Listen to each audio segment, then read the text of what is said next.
1 in 8 Americans are taking a GLP-1 right now for weight loss, for diabetes, for sleep apnea. The list of conditions just keeps growing. In fact, nearly 1/3 of workers say they would switch jobs just to gain access to one. Not surprisingly, employers are struggling to afford the drugs that everyone seems to want. The growing demand is driving up healthcare costs, and now some employers say they can't afford to cover them. Because of surging healthcare costs statewide, coverage of these types of drugs is being dropped. A growing number of companies are beginning to ration GLP-1s by funneling their employees through programs that ask them to track their diet or meet with clinicians as employers eye the bottom line. There's been so much focus on increasing prescriptions for people who need prescriptions, but it really is so much more about looking at the outcomes and looking at the cost. Today, companies threading the needle on obesity drugs and what it's like for employees who must prove they deserve them. From the studio at the Leonard Davis Institute at the University of Pennsylvania, I'm Dan Gorenstein. This is Tradeoffs.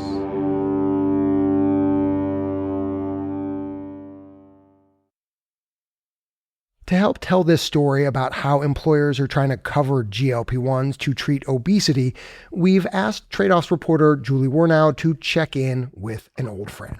How have you been? Pretty good. How have you been? Good. It's been more than 20 years since I've seen my friend, Nick Miller. Oh my gosh. It's so good to see you. I stopped by his house in Waterford, Connecticut on a Friday morning in March, just as he was getting his kids ready for school. Are they clean? Do you need them clean before school? They look clean. I'm gonna do 20 push-ups. You're a little dirty. 1, 2, Nick 3. Where did you put my sweatshirt? It was right over here. has his hands full. Not right now, baby. No Play-Doh time right now, okay? And then we could do an ice cream sale. Ice cream sale? You want to sell it Yeah. too? Yeah. He and his husband you have have big 5 dreams, huh? kids. Yeah. 8, 7, 7, 7, and 5. My friend loves being a dad. So I will drop you off at school tomorrow. Yeah. You want to know why? Tomorrow's Saturday.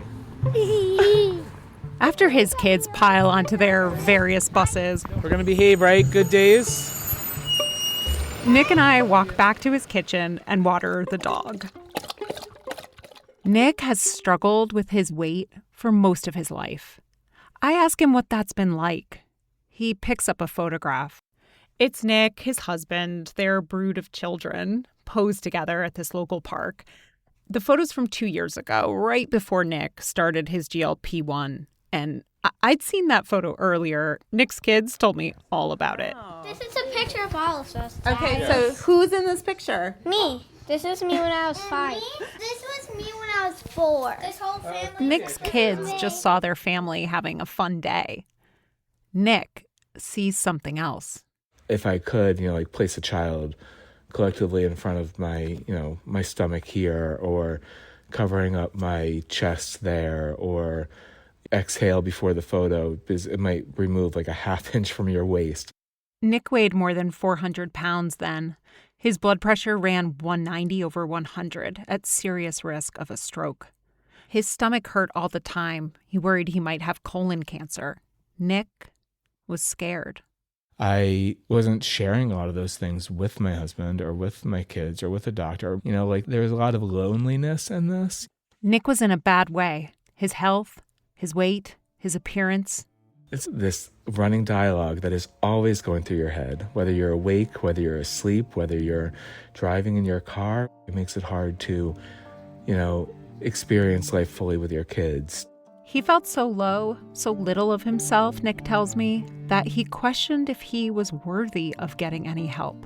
Seeking medical treatment almost felt like it was something I didn't deserve. So I was really wrestling with, do I even try to get this treated? Because I've let my body get to this place, do I deserve to get better? And at the same time, the guilt of leaving behind a family if I didn't get better.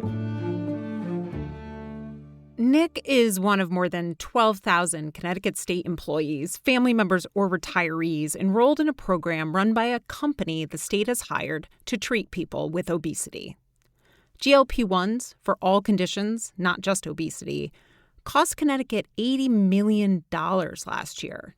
State Comptroller Sean Scanlon says his office ran the numbers. Giving access to everyone who wanted these drugs was too expensive. His staff told him he had two choices. Do you want to continue covering these drugs, or do you want to do what other plans had done and basically turn the faucet off and stop the coverage? And I asked our team to find a third option.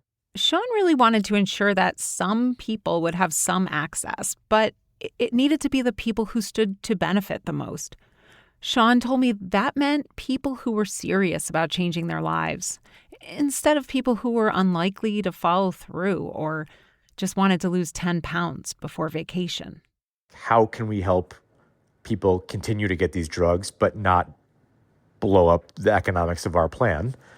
And what can I do to incentivize people who want to change their life? And that's when we found Flyte Health. Flyte Health promised Sean that it could save the state money, and state workers would get the kind of education and coaching that could actually help them manage their obesity. The program requires constant engagement from employees. For example, Nick's got to weigh himself on Flyte's app a few times a week. Wow. This is like you stepped on a scale at the beginning of April and you were at 412. Yeah.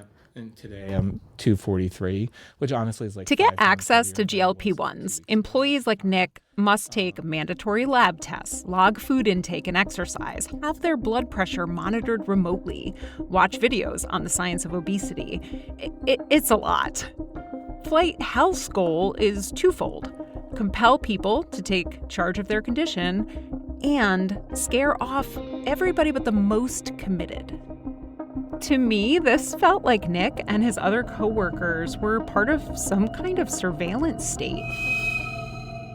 But Flyte Health's co-founder, Dr. Katherine Saunders, says the program aims to help people get the most out of these super expensive drugs. What we pitched was, real medical care, not just, a program that tracks engagement or has coaching, but really full cardiometabolic medical care.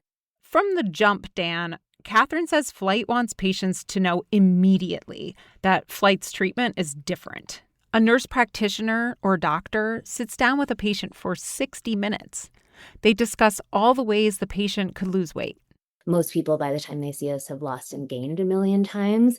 And so we explain it biologically. We give them hope, we normalize, and then we go through, diet and exercise. Julie, hold on real quick. Can I ask something? Sure, Dan. Go ahead.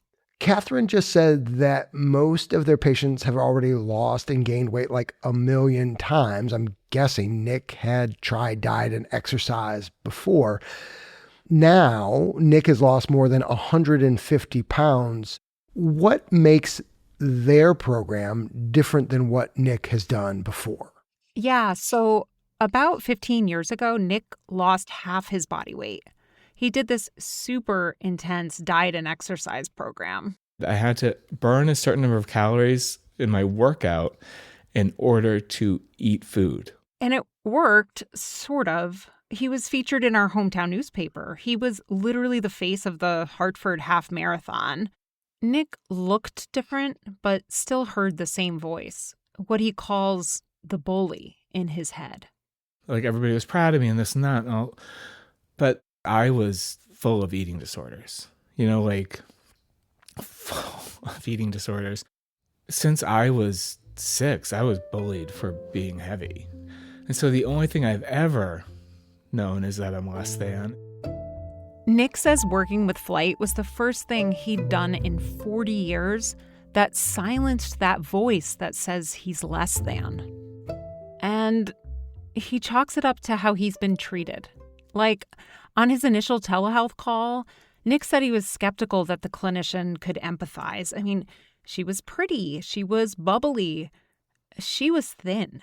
Being 412 or 13, however many pounds I was, talking to this woman, there was this fear of judgment and stuff, but she was so warm and so welcoming, and she, was able to break down for me what was happening in my body. Usually, Nick felt clinicians had talked to him about his obesity as a moral problem, but this nurse practitioner had treated it like a medical one. Over the call, they reviewed Nick's weight, his blood work, and his medical history. She prescribed him a GLP-1 on the spot, and her whole approach made an impression. She gave me permission, saying, like, and Nick, this might be a lifelong choice for you. You know, like, you might continue this for the rest of your life, and that's okay. And I was like, oh, like, okay. He left his appointment feeling like someone would help him with his health, instead of just telling him to find more willpower. Until then, he'd considered taking this weekly shot as cheating somehow, being weak.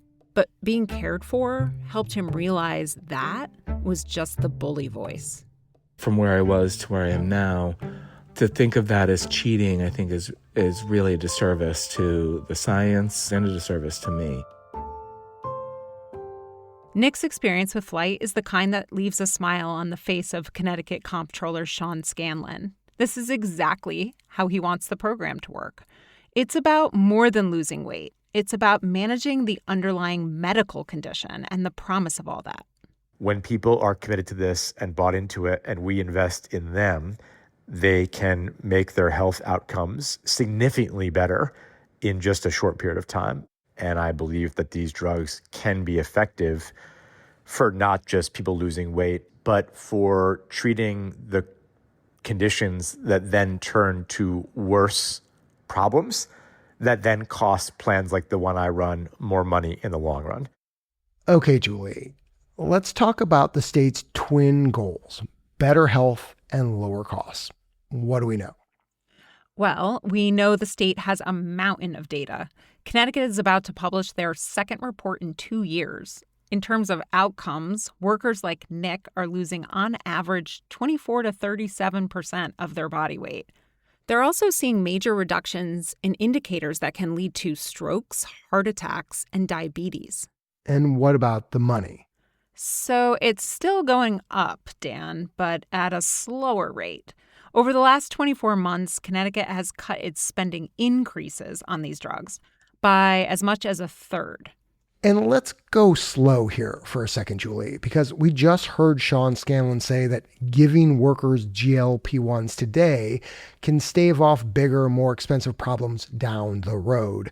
But that's not why state spending has slowed. It's not like they're saving money on Nick or someone else, avoiding costly hospitalizations or whatever. The state is spending less because through Flyte, they're limiting, honestly, rationing who gets these GLP-1s, right? That's right, Dan. Here's a stat that captures that point, I think. In this Connecticut report that's just about to come out, Flyte has weeded a bunch of people out. Of the more than 26,000 eligible for the program during a given time, only about 20% enroll. So, I mean, right there, the state is saving a lot of money. Connecticut also switched people from pricier GLP-1s to cheaper GLP-1s, or no drugs at all. Yeah, in an effort to control costs, the state is trying to better target who gets the drug. And Julie, does the report get into the health outcomes for people who are going without these drugs? So here's how the state gets at that question. Workers who didn't get GLP-1s had higher medical and mental health costs, emergency room costs, and surgical costs compared to people who did get those meds. After the break, we'll explore some of the most common solutions companies are considering to help workers get obesity drugs without breaking the bank, and one more check-in with Julie's friend Nick.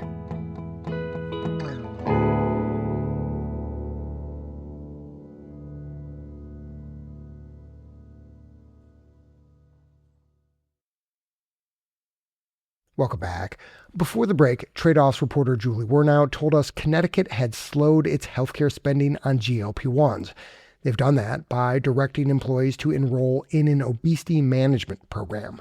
This is just one strategy employers are taking to improve worker health without going bankrupt. Julie, you've been talking to companies for 8 weeks, and you've come back with some popular approaches employers are using. Like, you've got 90 pages of notes, right? Yeah, people have a lot to say about this. First thing, Dan, this is a problem for everyone. Public employers, private employers, insurance companies. And that's because the prices of these drugs are sky high, and everybody and their mother wants them. Right. Those prices plus that kind of demand sound like a real 1-2 combo. It is. That's why Anne Lewandowski says this is the phrase on employers' lips. The watchword of 2026 is cost containment. How are we going to contain this cost? Anne's firm, Healthcare Rebel Alliance, works with employers who run their own insurance plans. She says many of her clients are locked in contracts where they're basically paying near cash prices. According to the online site GoodRx, that could be up to $1,700 a month per employee. The cost was considerable to the point where it was potentially financially unsustainable for some employers. Anne says many need an out. Dan, that's why there are hundreds of companies circling overhead, offering employers so-called solutions. If you can imagine a solution to the GLP-1 sort of cost containment problem, it exists out there today.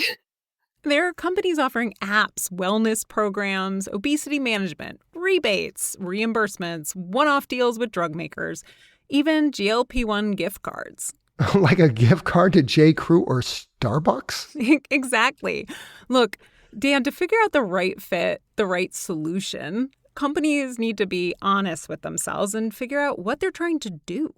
I really want them to have those discussions so we understand what the goal is here, folks, right? Are we just here to attract talent and say yay? There are 3 things companies are doing, Dan, that I wanted us to talk about. The first one is similar to what the state of Connecticut is doing, what are sometimes called lifestyle programs. That sounds corporate-y. Fair. It basically means what we heard Nick do. So the employee has to do something, jump through a hoop if they want to access GLP-1s. The upside of this approach for employers, just like in Connecticut, is that they control who gets the drug. They can track the worker's progress, and ideally employees lose weight and improve their health. And what about the downside? Well, some programs offer legitimate, evidence-based interventions, like Flyte with its team of clinicians. Others, Anne tells me, basically just throw up a giant to-do list for employees to make it as hard as possible for anyone to get these meds, whether they could benefit or not. Julie, how do employers know which type of lifestyle program is the best fit? Yeah, that's another downside. There is very little information to help companies compare vendors against each other. Who's just throwing up walls? Who's treating obesity like a medical condition? What employers do have are prices and the promises these vendors make. Promises like what? A common one is that a certain percentage of employees will lose 5% of their body weight within 3 months. As you might expect, Dan, the higher the price point, the more services people get, and the bigger, the bolder the promise. There's one more thing for me here, Julie, about these programs. Asking people to do something in order to get the GLP-1s is different than how we treat most healthcare conditions. That's right. Okay, here's a way to think about this. Like, how's your son Khalil's teeth flossing, Dan?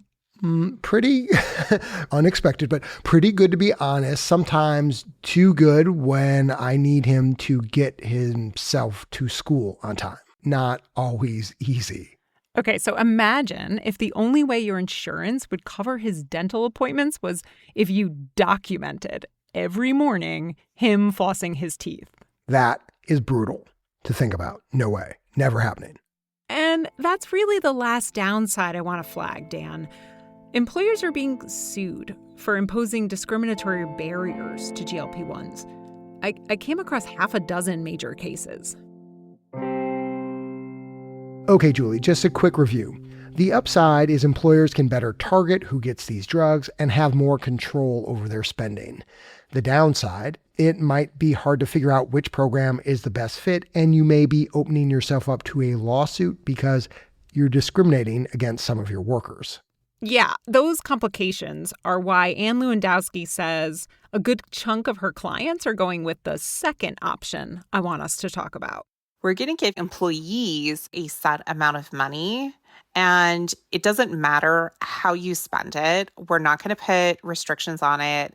We want you to decide what's best for you and your family. What Ann is saying is that workers get a set dollar amount, and then they go figure it out. The upside of this strategy for employers is that it's simple to administer and puts the onus on the employee. Right. No vendors to sort through and keep track of. Just cut a check and let the employee do the rest. Yeah, it's really interesting, Dan. You've got all these firms out there making deals to get these drugs cheaper. Direct-to-consumer firms like Roe. Drug makers are jumping in with these subscription models. Even President Donald Trump struck a deal, so anyone could get these drugs cheaper through the federal government. Ann says this new kind of marketplace is emerging. I think it completely shifts the mindset, right? So rather than being stuck in a network that's hard to shop in, hard to get, we're starting to see this price transparency, and we're starting to see people really aggressively saying, I want the lowest cost for me so I can stretch this dollar the fastest. And Julie, what are the drawbacks to these GLP-1 gift cards or whatever? Well, it's very hard to track what's happening for the employees. People take this cash and go get a GLP-1. Are they losing weight? Is their health improving? And for employees, they're still on the hook. Employers are giving people maybe a few $100s a month for a drug that can cost as much as $1,700. Okay, so that's the second option. What's the third and final one here? Declining to cover the cost of the drug at all. This year, according to GoodRx, a lot of employers stopped covering these drugs. About 16 million people with commercial insurance are now on their own for these GLP-1s. The pro for employers is obvious. They're saving a ton of money so they can focus their resources on pregnancy and cancer, wages.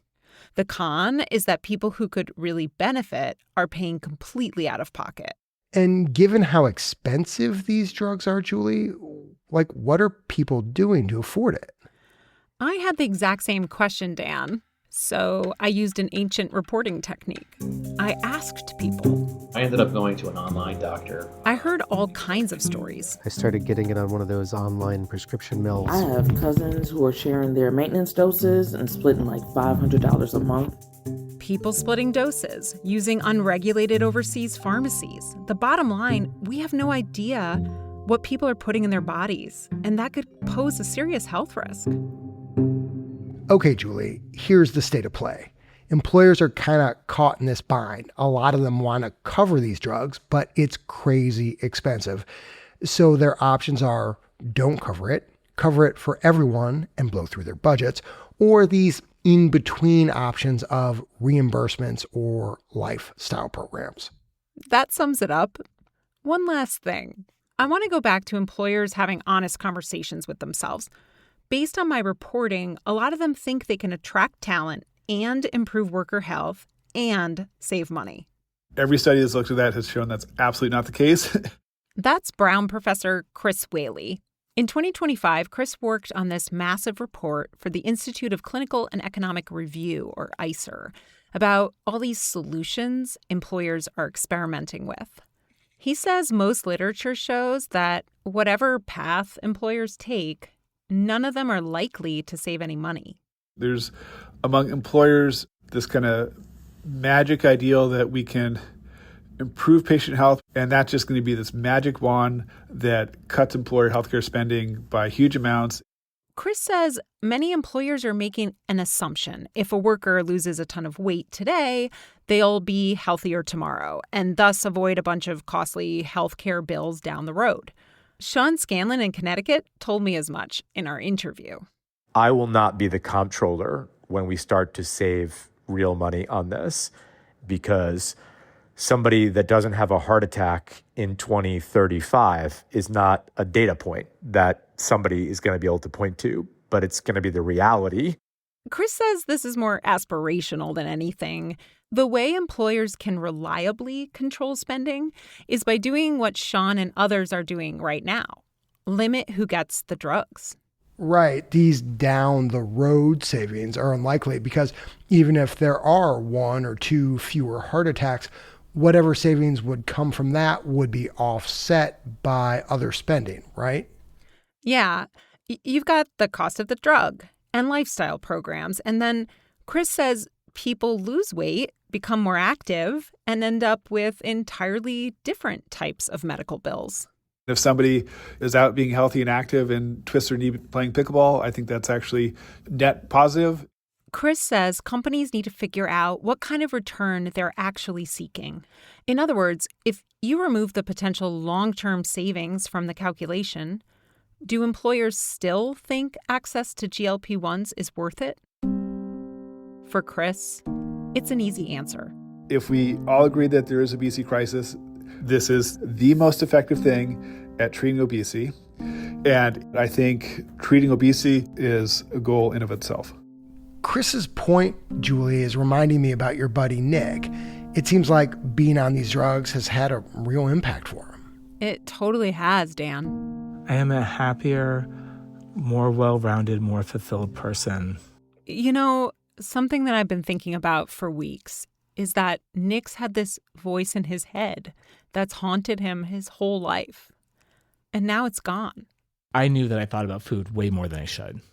If I went to work and it was donut day, that I would not eat a donut, but at the same time, I'm obsessed about the fact that there's donuts down in the break room, and I would do this and I would do that, and I would be worrying about somebody saw me, would they judge me for taking it? But that first dose of Ozempic on a Tuesday in April, and within 3 hours, that noise was gone. And all of a sudden, my brain had room. There was silence. Nick's less isolated. He feels more connected to his husband, less embarrassed to talk about his health concerns. Before, he felt like he was a background character in his kids' lives. I wasn't the person who would show up for the soccer practices or for the birthday parties. I was a supporting parent. I was not the headliner. I wasn't even the opening act. I was the stagehand in the back. Now he feels like he's there for his kids. His daughter's birthday dinner, volunteering at his son's school. He's getting to be the person, the partner, the dad he wants to be.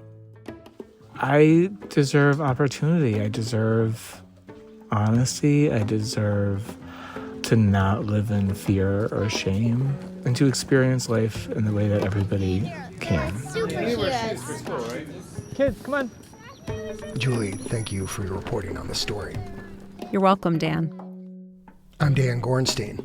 This is Tradeoffs. Last July, Republicans passed a raft of health reforms, mostly aimed at Medicaid, the public insurance program for low-income and disabled Americans. Now, states are hustling to put those policies into action. These days are incredibly long. It feels like we've been at this for much longer than 9 months. We talk with one state Medicaid chief about the intense pressure, the difficult decisions, and the high stakes that his team is facing. That's next time on Tradeoffs. Thanks for listening to Tradeoffs. If you've just discovered us, remember to subscribe to the feed so you never miss an episode. Subscribing is free and easy on whichever podcasting app you use, the NPR app, Apple Podcasts, Spotify, wherever you listen to podcasts. The Tradeoffs team is producers Julie Werno and Melanie Evans, senior producer Leslie Walker, managing editor Ryan Levy, managing director of partnerships and growth Eleanor Coetzee, marketing director Katherine Dougal, sound designer Andrew Perella, chief operations officer Colleen Scheck, with help from Kate Seepy, Cedric Wilson, and Haley Lerner. The executive editor is Dan Gorenstein. The Tradeoffs theme song was composed by Ty Sitterman, with additional music this episode from Blue Dot Sessions and Epidemic Sound. Tradeoffs reporting for this episode was supported in part by the National Institute for Healthcare Management. Special thanks this week to Jennifer Babcock, John Cawley, Mark Fendrick, Alicia Graham, Ray Ellen Roy, Jeff Van Ness, and Marta Wasinska. Thanks also to all our listeners who helped to support our work, including Julie Stone, Graham Charlton, Matthew and Chris Goldrick, Mike Meyer, Jeff Levenshires, and Jill Horowitz. Our media partner is Side Effects Public Media based at WFYI. Tradeoffs is supported by the Robert Wood Johnson Foundation, Arnold Ventures, the Sozoze Foundation, the Foundation for Opioid Response Efforts, the National Institute for Healthcare Management, the California Healthcare Foundation, and the Leonard Davis Institute at the University of Pennsylvania. Our financial supporters are not involved in any decisions about our journalism. The views expressed in this episode are those of the individuals and not those of Tradeoffs staff, advisors, or funders.